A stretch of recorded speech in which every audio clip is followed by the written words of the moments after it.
রেস্টুরেন্টের টেবিলের উপর চুলা কড়াই সব দিয়ে দিবে, গরম গরম রান্না হবে এবং সেই রান্না খাবো গরম গরম। এইটার যে কি একটা মজার এক্সপিরিয়েন্স সেটা শেয়ার করবো আপনাদের সাথে। সাথে থাকতেছে জাপানিজ আরও সব মজার মজার খাবার। সো দেখতে থাকুন এই ভিডিওটি। হ্যালো, আসসালামু আলাইকুম। আজকে চলে আসছি ইউমেয়ানো। ইউমেয়ানো একটা জাপানিজ শব্দ, এটার মানে স্বপ্ন। তো চলেন, রেস্টুরেন্টটা মনে হয় স্বপ্নের মতো হবে, কিন্তু খাবারগুলো যদি দুঃস্বপ্নের মতো হয় তাহলে তো কোনো কথাই নেই। চলেন যেয়ে দেখি কী অবস্থা। গেট দিয়ে ঢুকেই একটা জিনিস দেখে থেমে গেলাম। জাপানি একটা রেস্টুরেন্ট পাইলাম যেখানে আপনাকে খালি পায়ে ঢুকতে হবে। তো জুতাগুলো খুলে এখানে একটা লকার আছে, লকারে রাখতে হবে, আর এই চাবিটা আপনার কাছে রাখতে হবে। যাওয়ার সময় এই চাবিটা আবার এখানে রেখে হাতটা স্যানিটাইজার করে নিলাম। জাপানে আগেও ছিল, এখনও প্রতিটা রেস্টুরেন্টে বা রেস্টুরেন্ট না, সব জায়গাতে ওরা হ্যান্ড স্যানিটাইজার রাখে। আমরা যদিও করোনার সময় খুব এটা মেনটেন করছি, এখন আর করতেছি না, আমাদেরও করা উচিত। তো ফার্স্টে চলে আসলাম ড্রিঙ্ক বারে যদি আপনি ড্রিঙ্ক বার নেন তাহলে আনলিমিটেড আপনি যে কোনো জিনিস খেতে পারবেন আর কি। তো আমাদের খাবারের অর্ডার দেওয়া হয়েছে, তারপর ড্রিঙ্ক বারে আসলাম, এসে একটু কোক নিয়ে যাব, কোক নিয়ে বসবো আর কি। জাপানে যে কোনো রেস্টুরেন্টে আপনি যাই খান না কেন ওদের একটা করে প্যাকেট ওই টিস্যু দেয়, এটা আমার খুবই ভালো লাগছে। এটা আমাদের জাইম বেবরি খাবার।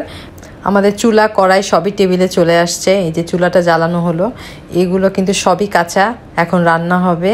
এইটাকে জাপানিজরা নাবে বলে। এটা সাধারণত শীতকালেই খাই।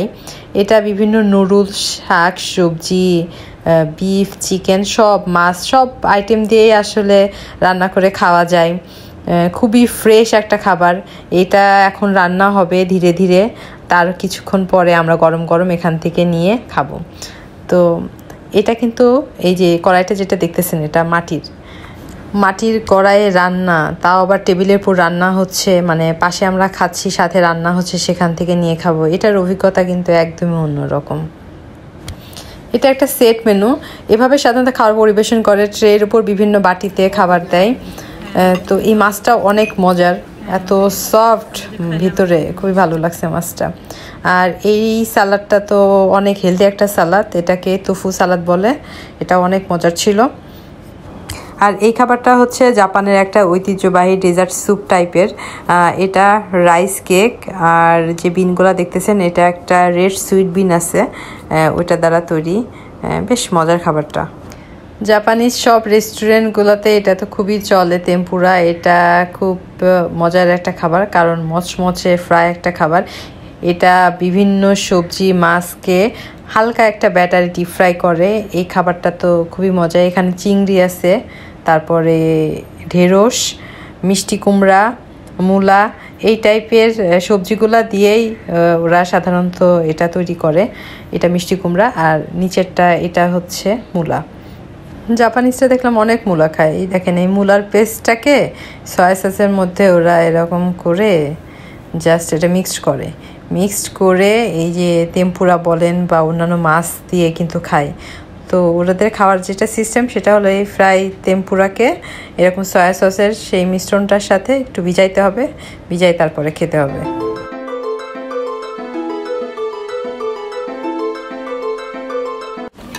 এইগুলা খাবার খেতে খেতে আমাদের নাবে অলরেডি ফুটতে শুরু করছে, প্রায় হয়ে গেছে এটা।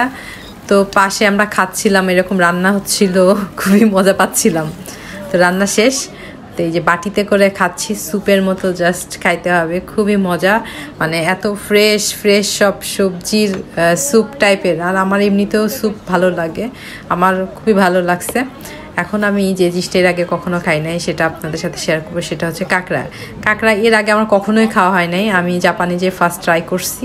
তবে খেতে একদমই চিংড়ির মতো টেস্ট।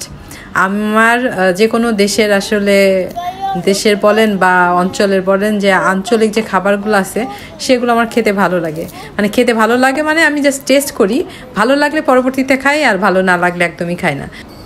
এখন বলেন এটা কি? এটা হচ্ছে ভাতের মার। আপনি চাইলে আপনাকে দিবে, খুব সুন্দর একটা মাটির জাগে এরকম পরিবেশন করছে। আর দেখেই তো খুব ভালো লাগলো, গরম গরম, হালকা একটু লবণ মিশানো, খেতে ভালোই লাগছে। আর আমরা তো অনেকেই আছি যারা ভাতের মার ফেলে দেই। ভাতের মার তো আসলে ফেলে দেওয়া উচিত না। আর যারা রাইস কুকারে রান্না করি তাদের তো ভালো অপশন নাই আসলে মার ফেলানোর, তবে মার না ফেলাই রান্না করা উচিত। এই সাইডটা সুন্দর করে ডেকোরেশন করে রাখছে। এখন আবার যাব ড্রিঙ্ক বারে। এখন তো আমাদের খাওয়া শেষ, আর খাওয়া শেষে তো আমাদের চা না খেলে হবেই না, চা খেতেই হবে। এই কারণে চলেন 1 কাপ চা বানিয়ে নিয়ে আসি। এই যে গরম পানি দিলাম, এখন সিলেক্ট করব কোন চাটা নিব। দেখি কোন চাটা নেওয়া যায়।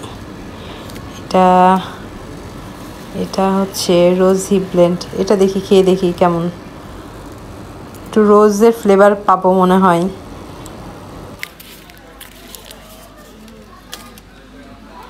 আমাদের সকল খাওয়ার পর্ব শেষ, আমরা এখন বের হচ্ছি। তো বের হওয়ার আগে চলেন আমাদের আবার সেই লকারের কাছে যাই। এখানে জুতা আছে, জুতা বের করব। বের করে এই যে আমার এটাতে আছে,